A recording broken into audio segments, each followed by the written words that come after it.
to politics, and we have some big breaking news. Republicans and Democrats agree on something. The so-called Safe Justice Act. It's meant to address the explosion of federal inmates over the past 30 years, many of them low-level drug offenders. In this new bill that, did we mention, has bipartisan support, really want to underscore that point, aims to fix the prison problem through a three-step program, and it begins with overcrowding. We have two of the co-sponsors, Democratic Bobby Scott and Republican Doug Collins, and also Jessica Jackson Sloan, who's pushing for its passage at a grassroots level through Dream Corps, where she is national director. We're so glad to have all of you with us today. So glad to be here. Good to be here. Congressman Scott, help us understand how this bill would help to reduce the prison population to start with. Well, one of the things we looked at is our overcriminalization task force is the fact that we lock up so many people in America, many of them low-level nonviolent offenders, that recent studies have said that we're adding to crime. We're messing up so many families. We're wasting so much money.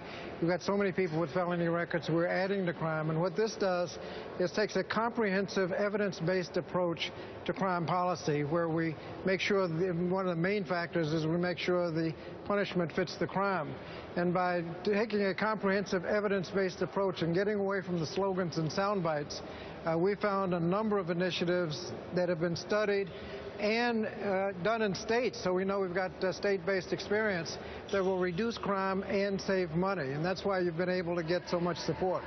Congressman Collins, as Crystal was saying, it's not often you have lawmakers from the opposite side of the political spectrum coming together, especially today, to try to make something happen here. When it comes to prison reform, talk to us about why this is something you're so passionate about, and is it something you believe enough of your Republican colleagues can also support to actually make some inroads here?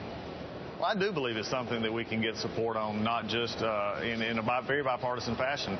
My experience as a pastor and as a chaplain, I've seen the power of grace. I've seen what can happen when lives that have made mistakes, when you find and you provide a way for them to find rebuilding and redemption. And I think what we have found too many times is that simply many times we have punished those instead of providing a way to restore them. And I think that's one of the things that we're dealing here. In the state of Georgia, we've done this in a very conservative state, where we found that when we provide alternative courts, when we provide ways out so that they can rebuild lives, find their families, do those kind of things that make productive citizens, we all in turn are safer in our societies and our communities, and it's just something I'm very passionate about.